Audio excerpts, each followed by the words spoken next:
Hey guys, I realized that I have never introduced myself to my channel. So I figured this would be a great way for you guys to kind of get to know me and get to know how I think and about my tools and things of that nature. So first of all, let me just say my name is Mac and I am primarily a paper crafter. So anything that has to do with paper is probably what you will see here. I might throw in some clay and some jewelry and some jelly prints, but I'll probably attach the jewelry to a mini album and glue the clay down as an embellishment. I mean, I'm usually dealing with paper, but you never know what you're going to find on my channel. So I hope you guys stick around and stick this out with me. I've been asked to do a YouTube channel for many, many years, and I started about 7 years ago and didn't stick with it. I wish I had have. I might be a lot further along in my crafty journey than I am right now. But I noticed that a lot of people are not familiar with some of the terms and the tools in regards to paper crafting or arts and crafts. So I'm going to take some time and go through a few of the tools and things that I love. And I say a few, but really this video might be very, very long. And if it is, it just kind of is. I'm not trying to time myself. I'm just going to talk about some things that I think people should know about. So again, I'm a paper crafter. What do we use? We use paper. What kind of paper do we use? Well, Hobby Lobby, Michaels, and Joann's are usually readily or easily available to everybody. Most people can get to a Joann's, a Hobby Lobby, or a Michaels. So can I. This stack right here is probably my favorite stack of all times, and it's by the Paper Studio. That's a brand that's carried in Hobby Lobby. And what it is, it's a paper pack. It's 12 by 12, and you can use this for whatever you want. I use these kinds of paper packs from Michaels, Joann's, and Hobby Lobby in my everyday paper crafting life. I don't order from some of the larger companies at this point. These suit my needs. So for the most part, I just run to Hobby Lobby, Michaels, or Joann's and pick up one of these paper packs. And I love them. This is my favorite paper pack of all times. These sheets are thicker. So paper comes in different weights. So you can have 65 pound, 80 pound, 100 pound, 110, and probably more pounds in between. And that's just really talking about the thickness of the paper. Some paper is thicker than others. What I deal with mainly is cardstock. So you have the paper that you put in the printer, and that would be like copy paper, or sometimes they call it designer paper, which is super flimsy. It's like the weight of, the weight of copy paper. Like this right here is something that I'm working on, and I consider this designer paper because it moves like copy paper. Some of the stacks in the stores that I was just talking about have this flimsy paper here, and it's not my favorite to work on. I really like to work with cardstock. This right here is a stack that I'm also playing with right now, and this is from Michaels, and it's 110 pounds. You can get these, you can get 110 pound, also known as heavyweight cardstock, from Hobby Lobby, Joann's, and Michaels. And it's usually a little more expensive, but as you can see, it's thicker. It doesn't move the same way that copy paper does. So that's 110 pound. Then you see these paper stacks everywhere. And this, is 65 pound weight paper, okay? And I also use this. And the combination of the two can give you some really strong albums and such. So that's kind of my talk about paper. Here is something called Tyvek. Tyvek is something else that I use in my mini albums to reinforce things that are going to be moving back and forth a lot. And the cool thing about Tyvek, and that's T-Y-V as in Victor, E-K. I used to hear one of my favorite YouTubers always talking about Tyvek, and I didn't know what she was saying. So Tyvek, T-Y-V-E-K, is the material that they're using to make these envelopes. And when I need to use it, I just take one of these envelopes apart and cut whatever piece I need. And you can color this with paint, markers, and such. And it's very, very difficult to rip. It's almost just indestructible as far as ripping goes. And you guys are probably familiar with it at the post office. Something else I use, watercolor paper. Watercolor paper comes in different pounds and such too. This one here happens to be 140 pounds, and I am not a super amazing watercolor artist by any means. I just grab what they have at Michaels or Hobby Lobby, and that suits my needs for cards and things like that. And there's cold press and hot press. Hot press is usually smooth, and cold press usually has some kind of texture to it, okay? So that's my paper. Also, something that we use is chipboard.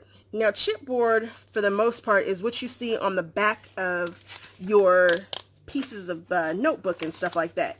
It's thicker, compressed, and we use it to, we'll recover it and wrap it with covers on mini albums and things like that.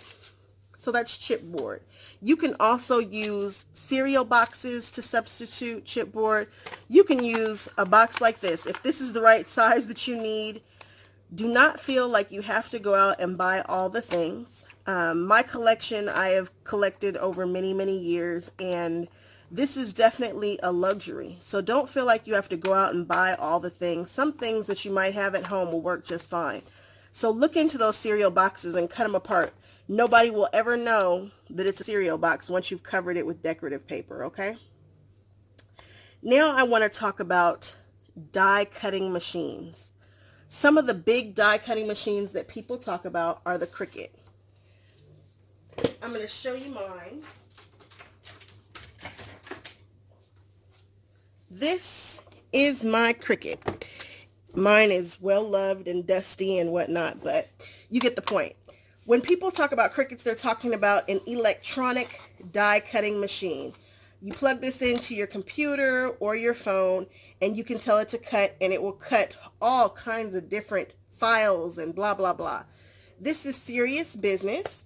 If you are looking to buy a gift for your wife or for your kids or husband, this is a great Christmas gift. This right here is the Explore Air. They have many different versions. Right now we're up to the Cricut Maker, which is the next biggest, baddest Cricut that's on the market. But this is mine. This is what I use, and this is a workhorse. I've had this probably since it came out. This was the first Cricut Explore Air that came out. I love it, and I find that people are like, excuse all the dust. I don't clean it, but I use it constantly. When it comes to Cricuts and Silhouettes, which is a different kind of cutting machines, or I think there's one called a Sphinx, and there's Brother Scan and Cut and all those things. People kind of fall into the category of whatever machine they use. Kind of the same way that people have Apple phones and Androids.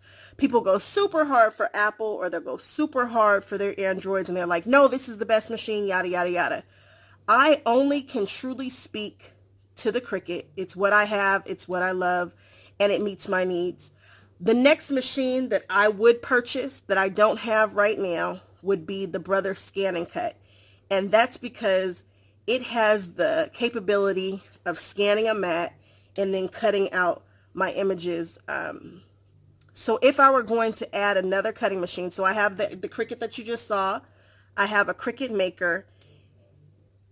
The next machine would be the Brother Scan and Cut, but I think it's kind of crazy to buy that machine just for one feature, but I get the feeling that that's what's going to happen. And those are all what you call electronic die cutting machines, just like the one that you just saw.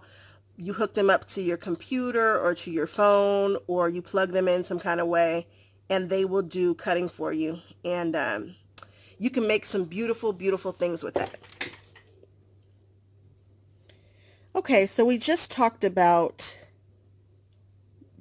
electronic die cutting machines. Now let's talk about manual die cutting machines.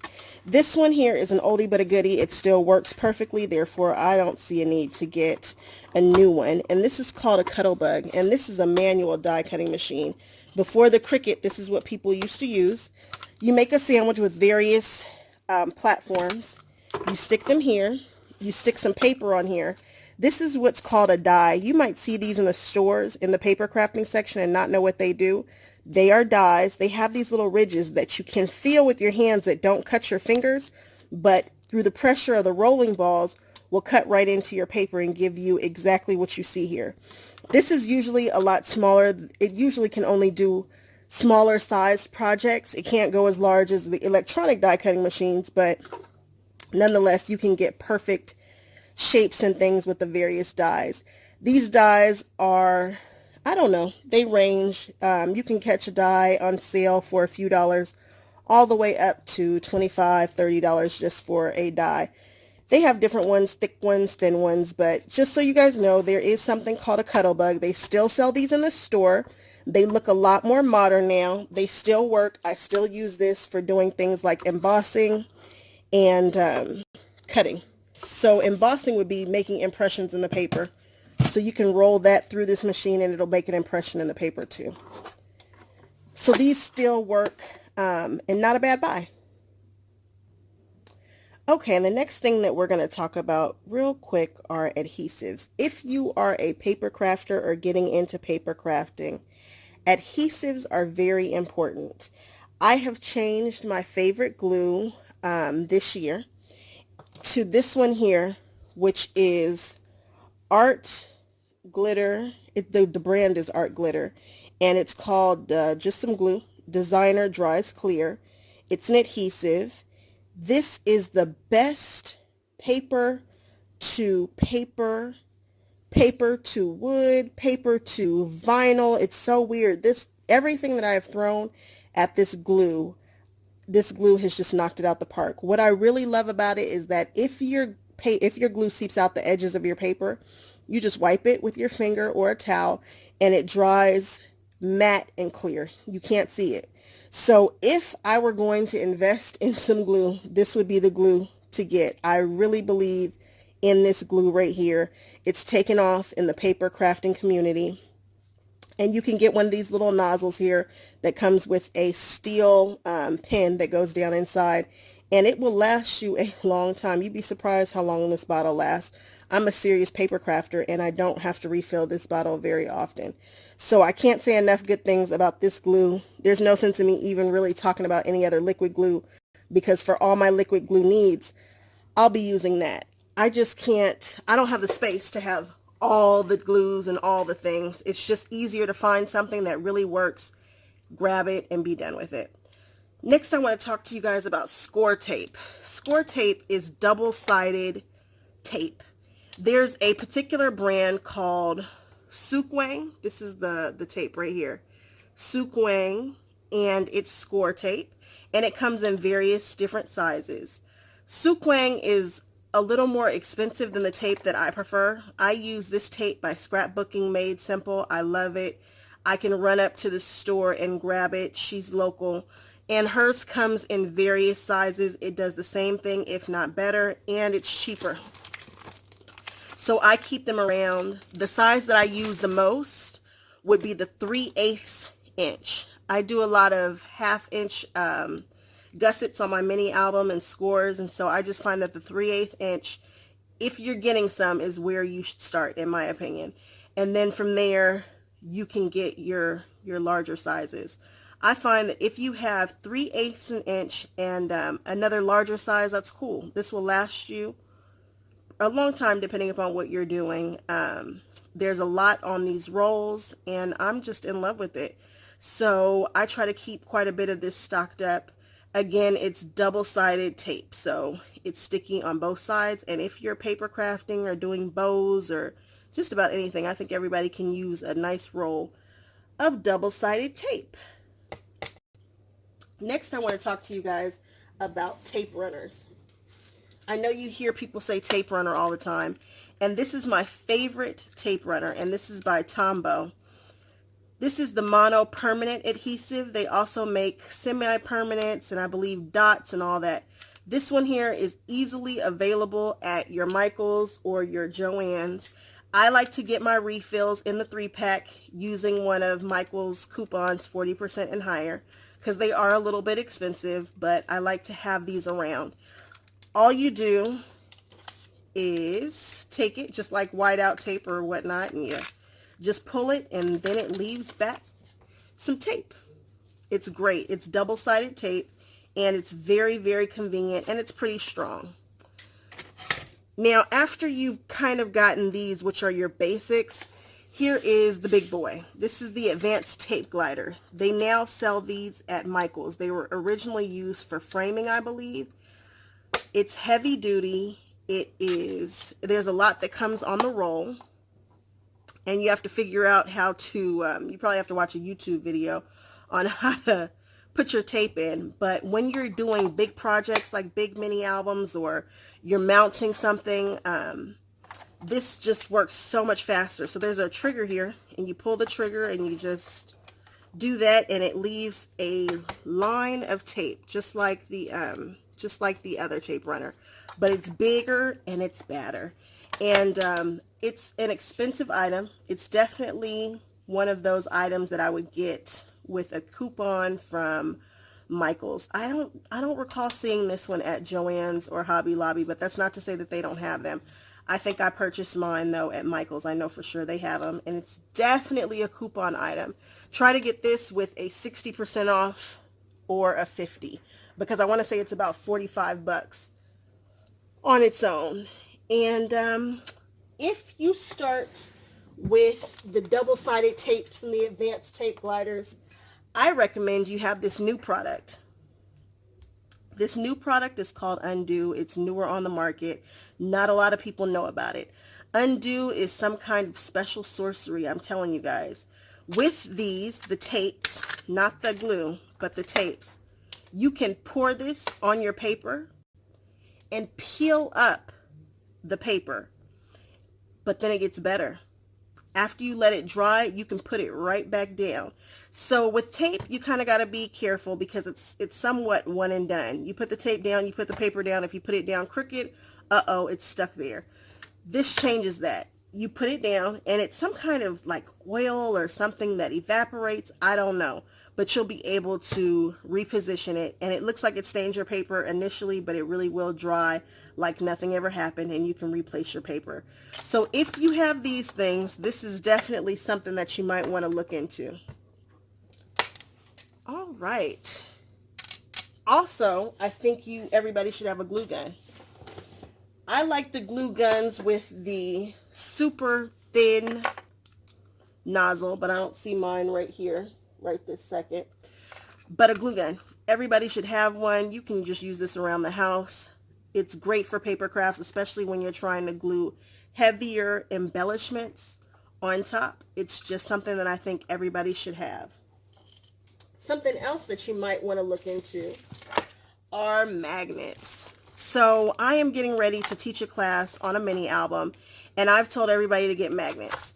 I prefer to get my magnets from eBay because they sell 1/32 inch. So you see how small that magnet is? You see how small they are? If you get yours from Amazon, yours will probably be a little bit thicker, like this one here. See the difference? Super thin, super thick. Will it work? Absolutely. But if you're trying to hide them under paper, so you want to be able to feel the paper like nothing is there, I prefer these. Magnet to magnet is very, very strong, but you don't always need this strength. So something that we've started doing is using these little stickers. These are just metal stickers. They come in round and square, and you stick these to the other side of the paper, and the magnet will stick to them. You see? So that way you don't have so much bulk underneath your paper if you're trying to do a mini album or a card where you want to hide a magnet. These metal stickers to a magnet work very, very well. It's not as strong as magnet to magnet, but it'll definitely do the job. Okay, so we have talked about how to glue paper. Now let's talk about how to cut the paper. These are my all-time favorite scissors. I think most people know about these scissors, or they've seen these scissors. These are the Tim Holtz, who is a designer, who I think everybody should know. If you're going to become a paper crafter, you definitely will want to know who Tim Holtz is. You'll see his stuff all over the stores, all over the internet. Most paper crafters know a little something about Tim Holtz. He's a designer. These scissors are made by Tonic, and they are super soft. They have this soft grip here. They all come with this guard. When you open them, forgive mine, I've had these for many, many years. They have a sawtooth on one side and a straight edge on the other. If you cut this way, you will actually see the sawtooth. If you just don't want that, turn it around and it will cut straight. If I were buying these scissors, they probably are a little pricey. It's been a while since I purchased them. Start here. Buy these scissors this size first. I had these forever.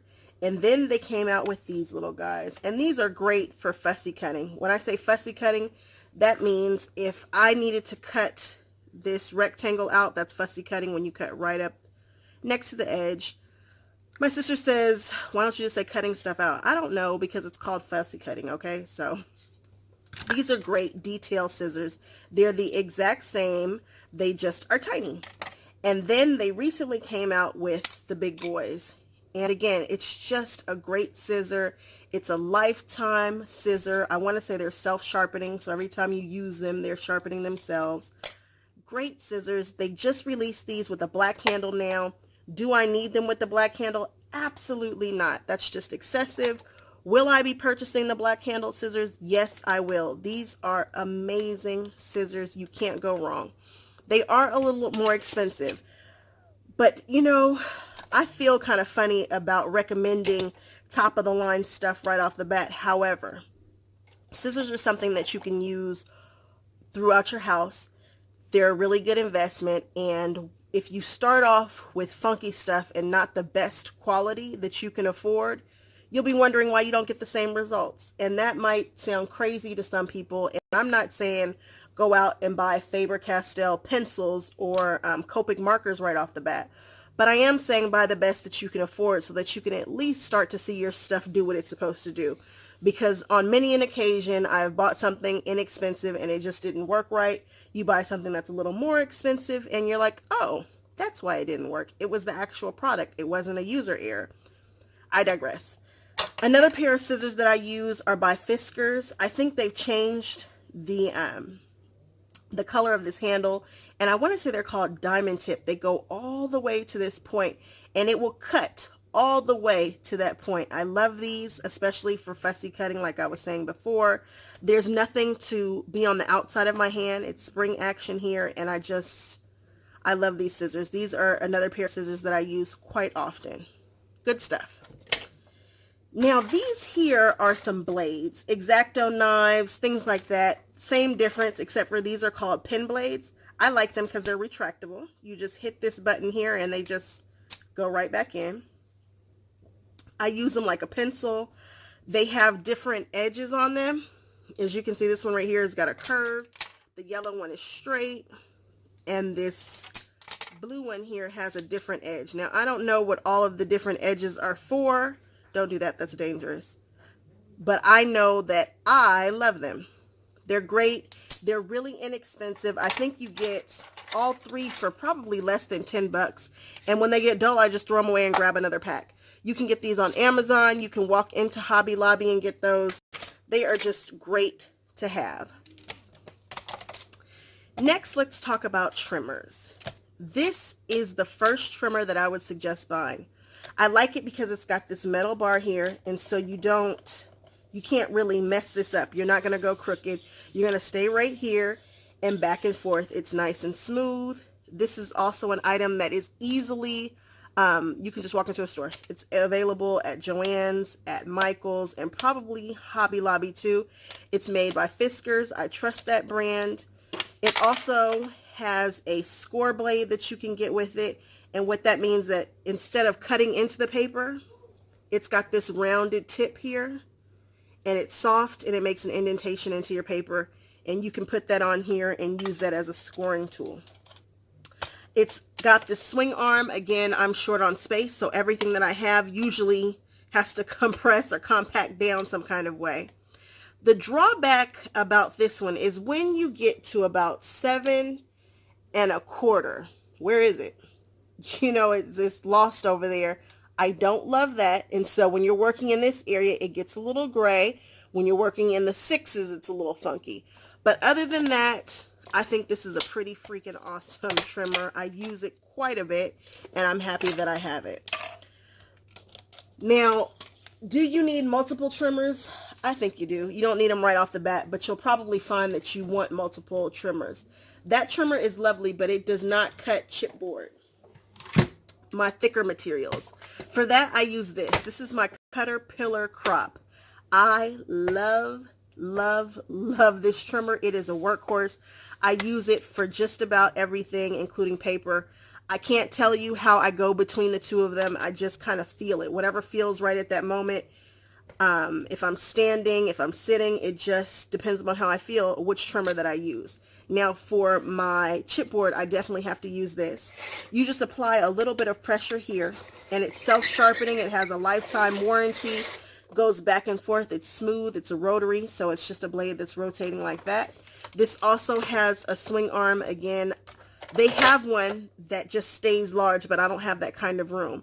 I swear by this. This sucker, I mean, it can cut super duper duper fine, and it has a light. So you can see exactly where you're going to cut. You just push it up towards the guard there. You apply a little pressure here, swing it in, swing it out, swing it in, and boom, you've got it. Love this trimmer. Now, after you've gotten those two, because I do think everybody needs a Caterpillar. I'm telling you guys, it's a workhorse. I've had it forever, and I love it. I like guillotine trimmers, too. They are just super precise, and they're a little dangerous. If you have kids around, maybe not. I don't know that it's worth it, because they are a little on the dangerous side. This is that trimmer where you stick your paper underneath the guard, and you just... Sometimes you'll have some little paper hanging over, and if you can fit it in here and do this, you've got a nice, clean, sharp, quick way of cutting. This is a mini. Again, I'm tight on space. I do have a larger one, but that's put up. This one here is by Tonic Studios, and I like it. Tim Holtz also makes them just for quick, clean.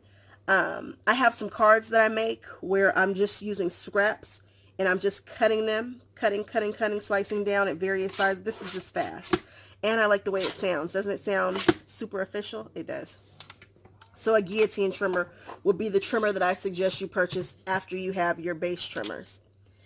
People say, how on earth do you craft with these long nails? Well, something else I think you guys should have, and these are super gross because I use them, so I like to see my things gross and used.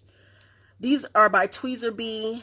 They are tweezers, but instead of you closing them like regular tweezers, you squeeze to open, and then it just holds it closed.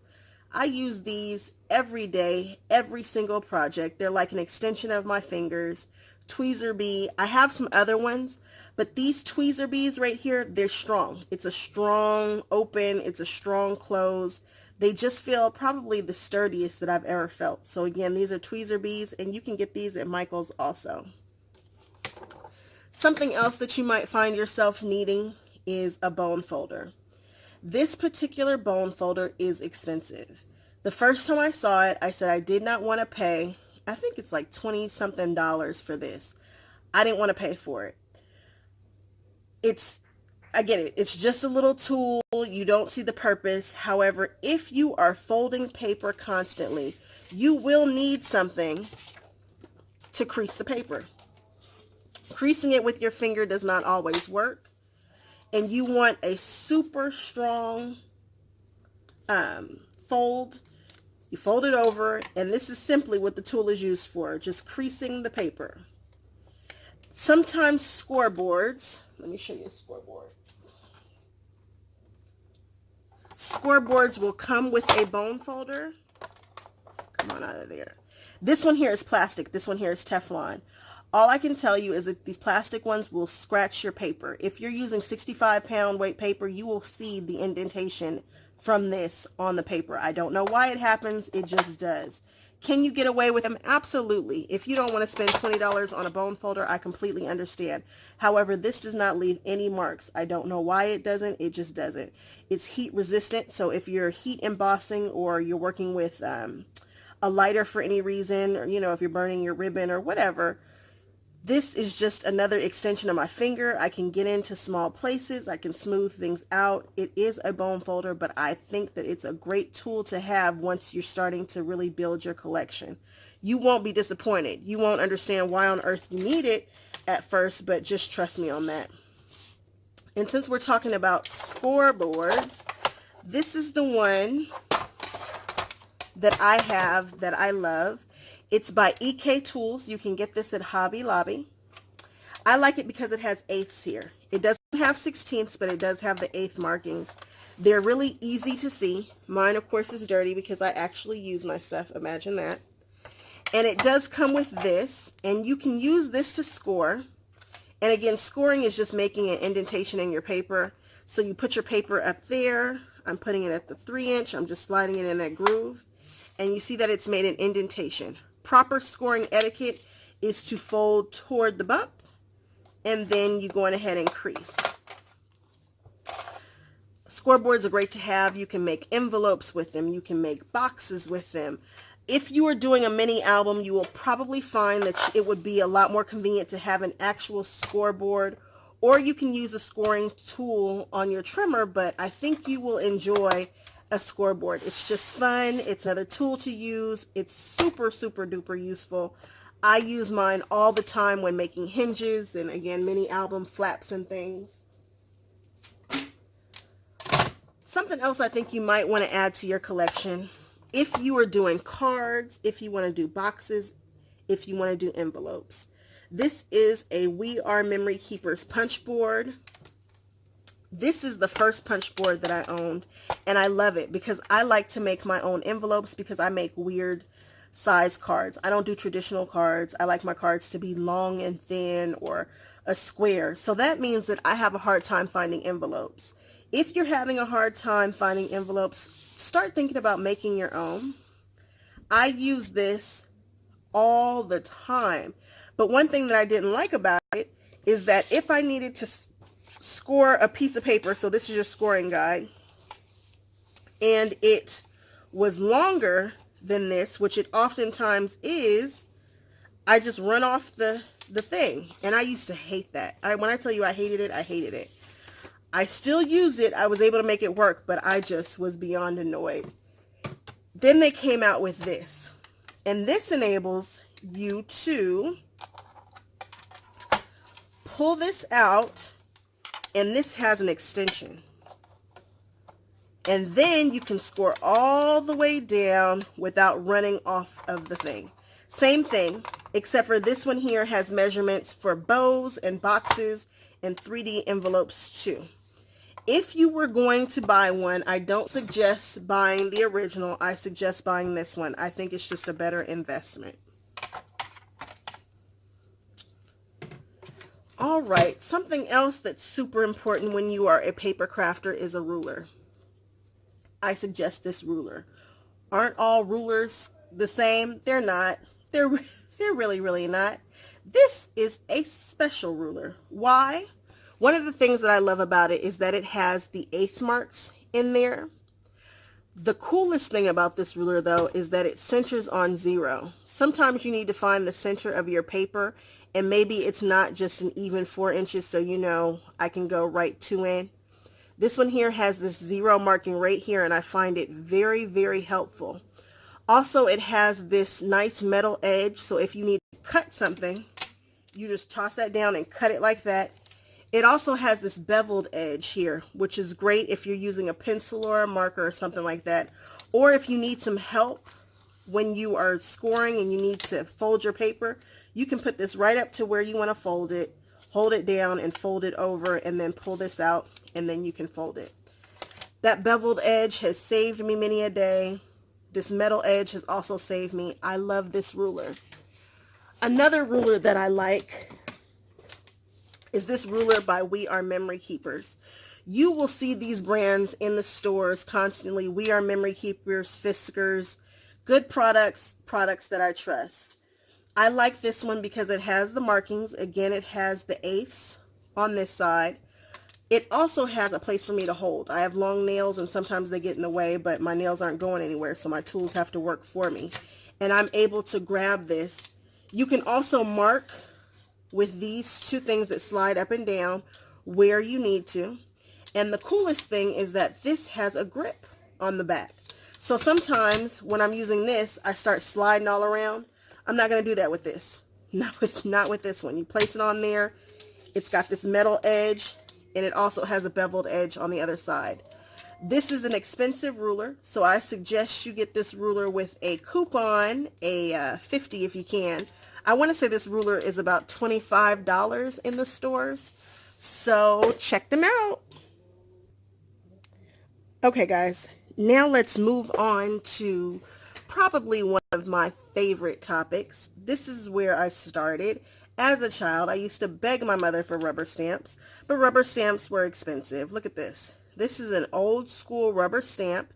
It's on a wood mount block, and it was $13, and my mother wasn't going for it, so I didn't have that many, but it is my love. Love, love, love rubber stamping. Okay.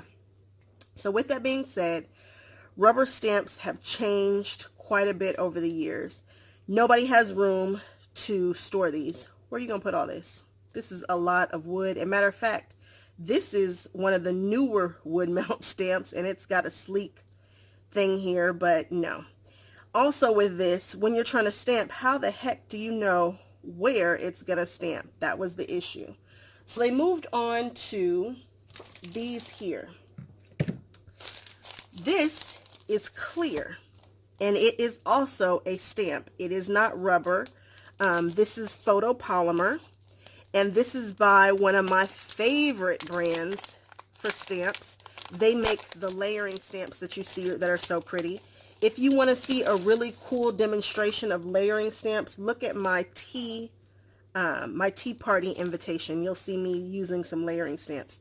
I have never opened this before, but you can see that these are clear. So this is a clear stamp, and you can see right through this puppy. That wasn't the best one to grab. I know it looks black here, but that's just to show you that it's going to stamp how that's going to stamp. It's going to stamp just like you see on the top paper, but you can see, yes, they're hard to take off when you first get them, that they're clear. You can see straight through it. And this is what they call an acrylic block. I like this block. It's by the company called Stampin' Up. Catherine Pooler makes some nice blocks. There are quite a few companies. I like them because they're big. I have long nails. I need some help. I need to be able to grab it. They come in various sizes. You can also find a decent set of blocks at Michael's too. You take this clear stamp and you put it there and it sticks, okay? And then you take it and you load it up and then you stamp it. That's how these stamps work. So if you ever see these in the store and you're like, what the heck is that? They are simply the new version of rubber stamps, but they're actually photopolymer, and they work very, very similar. Now with photopolymer, you got to kind of know, well, you kind of got to know which stamp pads to work with them the best. But if you want something easy peasy, they also make these, which is the rubber mount stamps like I showed you initially, but they have a sticky. This has never been opened before either, guys. This is a stamp set by Dylusions. The designer for Dylusions is Diane Reevely. She is my muse. All things that she does are just beautiful to me. She's out of the box. I'm out of the box and quirky, and I just love her. But this is her stamp set, brand new. And it has this this film on the back of the rubber stamp, of the spongy part, and it will also stick to this block. Now you can't see exactly where you're stamping. You can't see through it, but you can use this rubber with just about any stamp pad and you'll probably get decent results. The clear ones are a little more tricky, and they have tons of videos out there on that. Maybe I will do one. Now everybody seems to have an ink pad. I mean, all the brands. I have a small space and I have no desire to have all the ink pads from all the different brands. Collections I want in their entirety. I want the whole collection of just a few brands because they all do something kind of different. Now Tim Holtz, that was the name that I said that you guys need to know. He has a line called Distress. If you are a paper crafter interested in stamping or anything like that, I think you should really look into all things Distress, all things Tim Holtz. I have his entire collection. I didn't get it overnight. And his come in these small, these mini cubes, and also the large size. Do you need both? No. If you can only have one, try to get all of the large. If you are super strapped on space, fine, go ahead and get the small ones. They have a nice little box that they come in. And they also can store these little blending sponges. Now what you do is you take this little tool, which is also by Ranger, you take the little sponge, you dip it in the ink, and then you can use it to blend, do edges, or however you want to use it. But it's a great tool to have. Now, can you do the same technique with other inks? Absolutely. But Distress is my jam. You know, that's the first company that really showcased that you can do that with the dye-based inks. And I love it. Distress recently came out with a different type of ink pad, and it's called the Oxides. They are different. They do different things. Look them up. I don't have a video showcasing the difference between the Oxides and the inks, but Tim Holtz does. He goes into depth with it, and people do amazing things. Do you need both? At some point, you will probably, if you get into stamping and inking and all those things, you will probably want both of those. I can't imagine that you wouldn't. So the whole Distress ink line, yes, I need that. I feel like that's a decent buy. It's something that I know that I'm going to use on a regular basis. Great. Somebody else who's recently come across my radar. She's been around for a little bit, but these are newer. Matter of fact, I don't think she's released all the colors that she's going to release yet. I do happen to have her whole line. And the thing that I love about her is that they come with this beautiful foam pad. And the difference between that and the other ones are felt. And sometimes you will get texture in your stamps because they're not perfectly smooth. This is perfectly smooth. And one of the things you can do with hers is you can go from light ink to dark ink back to light ink. You still need to clean your stamp, but I don't know why it just doesn't pick up that dark ink from the light ink. That probably sounds crazy. I'm sure she has a tutorial on it. This is another brand, and their colors are just gorgeous. What annoys me is that they keep adding colors, and so my chart isn't right. This is not the entire collection at this point. She's added new colors because she's still kind of starting and adding. But the colors that she's added are so perfect. She's really put a lot of thought into which ink is going to come next and which line it's going to fall into. And her color selection really is beautiful. Again, this is not her whole collection. I get annoyed because I'll do one of these charts and then she starts adding stuff. So then I start cutting things and putting them in. No, no, no. Waffle Flower has come out with a swatching system, and I think I'm going to use that swatching system for all of my inks except for Distress. Distress works. This is their colors. No more new colors right now. This is what it is. I feel good about that. I printed this on Neenah cardstock. When I was talking about paper earlier today, I didn't mention Neenah. N-E-E-N-A-H, Neenah. I use their 80-pound Solar White. It's a luxurious paper. It's great for Copic coloring. You can even do color pencils on there. It's a nice paper. It's about 40 bucks for a ream. I don't go through them quickly. I kind of save that paper for really nice projects. But anyway, another ink that I love are the Altenew Crisp dye inks. They can be purchased individually or in a set of 4. I've just used a little labeler to mark the sides. I want this entire collection. I don't have the entire collection yet. I'm going to probably put in another purchase very, very soon for more of these.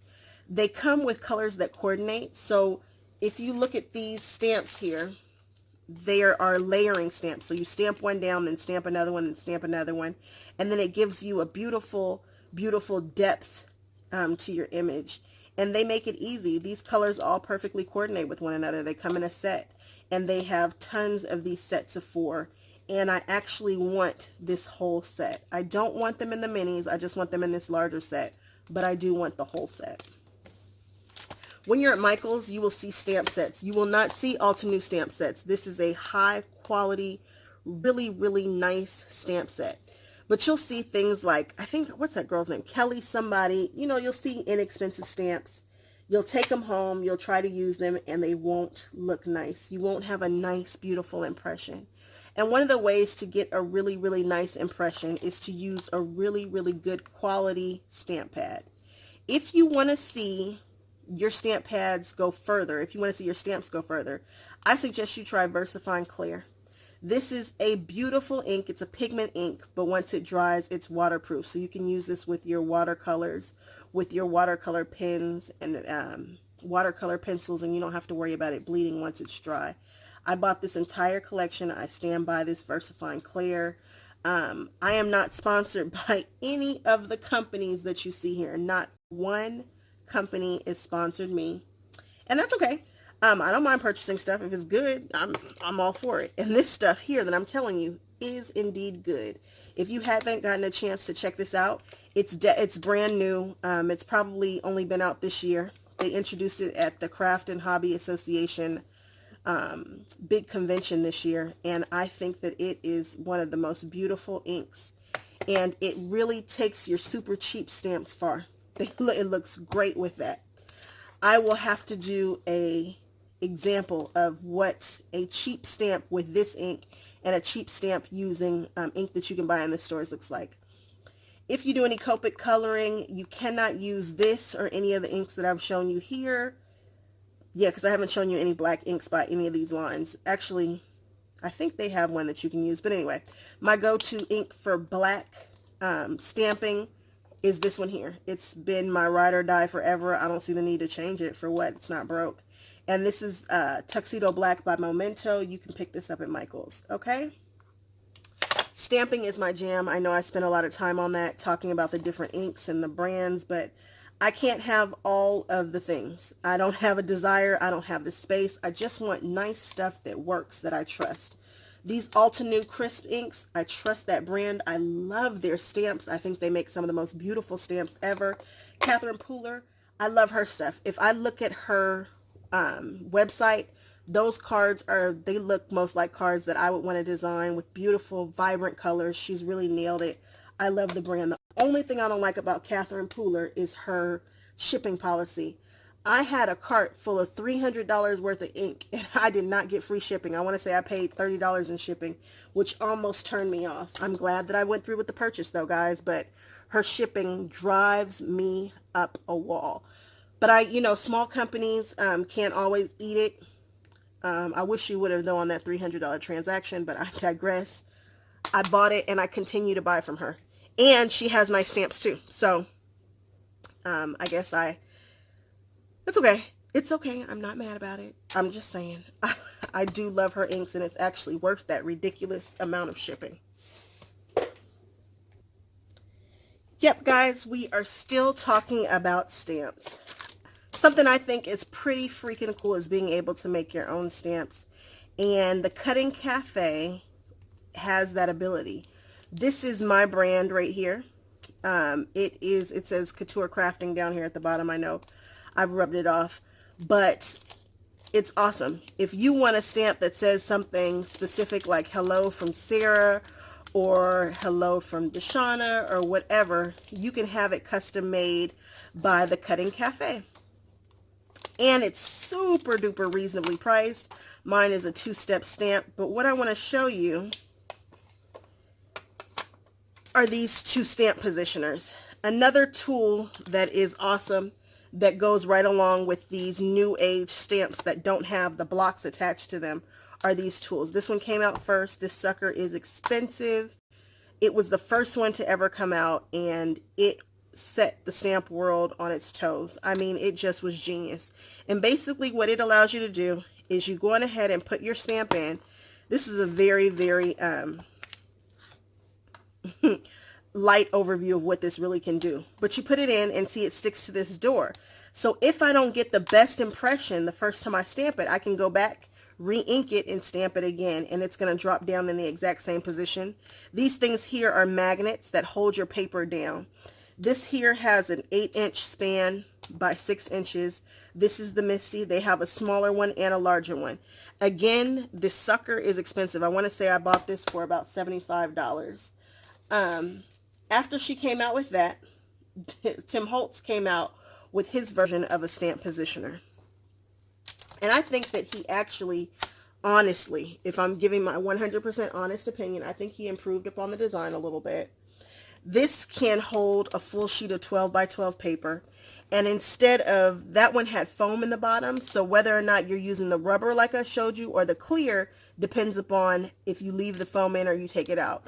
His, you just lift the top up, and if you're using clear, you want it to say clear. If you're using rubber, you want it to say rubber. I like that. Nice and easy. You know, I don't have to be taking stuff out. There's no paper or anything down here, so this can get dirty, but he shows you how to clean it. This has some magnets right there. It has a grid on the top, and it actually has a place where you can hold it. So you can work this way if you feel your need. You can work this way. If you're left-handed, you can work maybe this way. I don't know what the left-handed people do, but I like this. I like it a lot. If I were going to buy one of the two, this is the one that would win. And I feel so funny saying that because I know this came out after she did hers. And I know that she's a smaller company and we like to support the smaller companies. But this right here, and I want to say it retails for about 40 bucks. You can't get this in Michael's or Hobby Lobby, but it's worth every bit of that. So if I were going to buy one, I would buy the Tim Holtz one. And again, the Cutting Cafe, you can make your own stamps. You can have your name put on it. You can have your address. And they're really nice, good quality photopolymer stamps. All right, guys, let's keep going. Let's talk about pens. A white pen, a good white pen is very difficult to find. The best white pen that's out on the market, in my opinion, is the Uniball Signo gel pen. This right here, it writes on dark colored paper like a dream. You really don't have a problem with skipping or anything like that. You will see this used quite a bit. Tons of people use the white gel pen. Something else you guys will probably see and hear quite a bit about in paper crafts are Copic markers. This is the sketch marker. It has the brush tip, what they call a brush tip, and also a chisel tip on the other side. Very expensive marker. It's an alcohol marker. They have tons of markers that are less expensive than this. I just chose to go on ahead and grab this collection because I thought I was going to be a colorist. I'm not. I would have done fine with whatever alcohol markers. The pro markers are way less expensive. I think Nuvo has some alcohol markers, and all it is an alcohol marker. For somebody who does not know how to color truly, I can't tell the difference. I'd be lying if I said I could.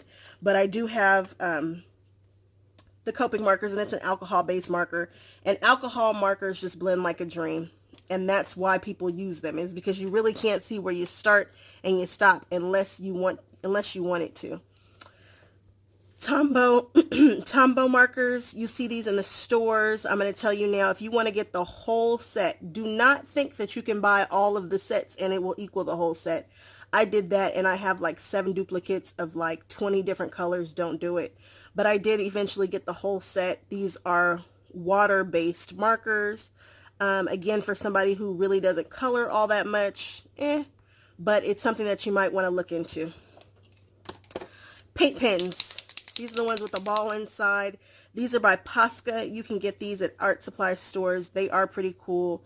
You will see people doing amazing things with that. And they go on paper beautifully. And they also go over dark because it's paint, like acrylic paint. If you are a paper crafter, you probably like pens. And I'm just going to go on ahead and put this out there. I collect pen gems. PENGEMS. It's the one with the jewel on the top. It's the official one with the jewels inside. And I love them and I collect them, and I figured I would tell you guys about them. Do you need to have them for any reason? No. But I just collect them and I like them. So maybe you'll like them too. I always keep a pencil around. This is probably the most used tool out of everything that I've shown you, and it's just a Bic pencil.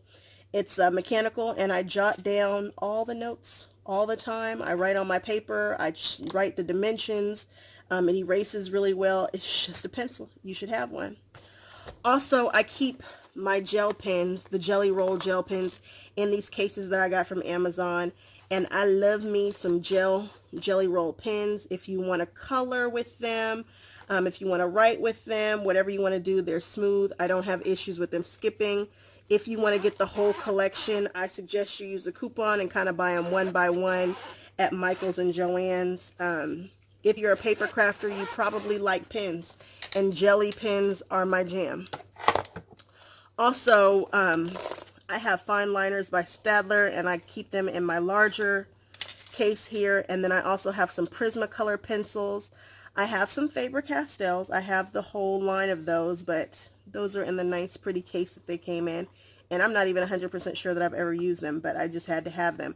Prismacolors have dropped considerably in their price. People swear up and down that the quality of the pencil is not the same, and that is possible, but for people who are just trying to do a little coloring and you just want to make sure you have some colored pencils, they are affordable now, and go on ahead and try them out. I can't tell the difference, but again, I'm not a colorist. That's not what I do. Paper. You will probably need paint. At some point, you will want to probably try jelly printing or mono prints of some sort. This is the student grade basics. You see these at the store, and it's you know, they're affordable. Catch them when they're on sale, when you can get them for like $1 or $2. I have all the ones that Michael's has, and I'm happy to have them. Now, do I put these on my canvas and try to sell these? Nope, I don't, because again, I believe these are a student grade. They're not professional. I don't trust that. People might use them. I don't fool with that. Something else that I love are Dylusions paints. They dry super quick. They are semi-opaque, so you drop, you know, you put down one layer, you can see through it. You put another one on, you can't. They become opaque. She has the best colors to me. It's really cool. I like using them on paper because it doesn't buckle the paper, especially if you use her cardstock. It's just beautiful paint. I have noticed that this paint will turn over time. I put it on some canvases, and in about a year's time, that color will not be that color. Nova Color. Nova is a company here in LA. This is Artist Acrylic Polymer Medium. It's acrylic paint.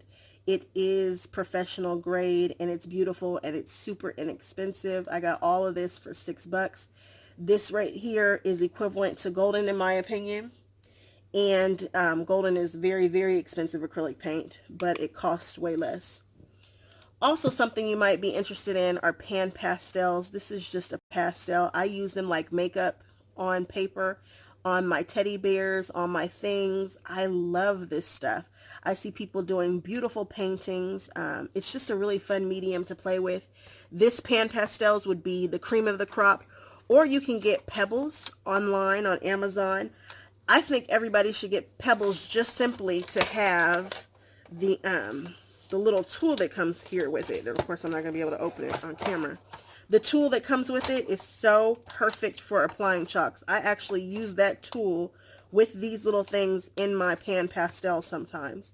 Great tool. And the only way to get it is to get it with these Pebbles. These are very inexpensive, but you might find that you want to just start playing with it. So guys, I have shown you all the things that I think that you might want to check into when you're just starting. Do I have other things like pigments and embossing powders and alcohol inks? And yes, but this is enough for today, I think. I think you kind of got an idea of what tools, you know, are out there and some things that you might want to try. Something else that you might want to have around. This stuff right here cleans just about anything. This right here is a Tim Holtz glass mat. You'll see it in all of my videos, so I guess this probably is the most used tool that I have. And it cleans up amazingly with just a little Purell, and you just wipe it up, and it really will take up the glues and the colors. And if you want to use this while you're in the middle of your project, when you're ink blending on the surface, and you're like, let me just clean it up so that I don't have any cross-contamination, this stuff works like a dream. I love it. Also, I keep some Kirkland baby wipes. Kirkland is the Costco brand right next to me. I also keep a spray bottle of water. I like this water bottle here because if you spray it, you get a nice mist. If you just pull it just a little bit, you get all these droplets. I like it. You can play with inks and things like that. And so that's how I clean up. So now I've taught you guys how to make a mess and then to clean it up. You guys, thank you so much for hanging out with me. If you haven't already, please subscribe, check out my website, my Facebook pages, everything. You get a little bit of everything with me. And I'm happy to be here, and I believe I'm here to stay this time. So again, subscribe and let's go on this crafty journey together. All right, guys. Bye-bye.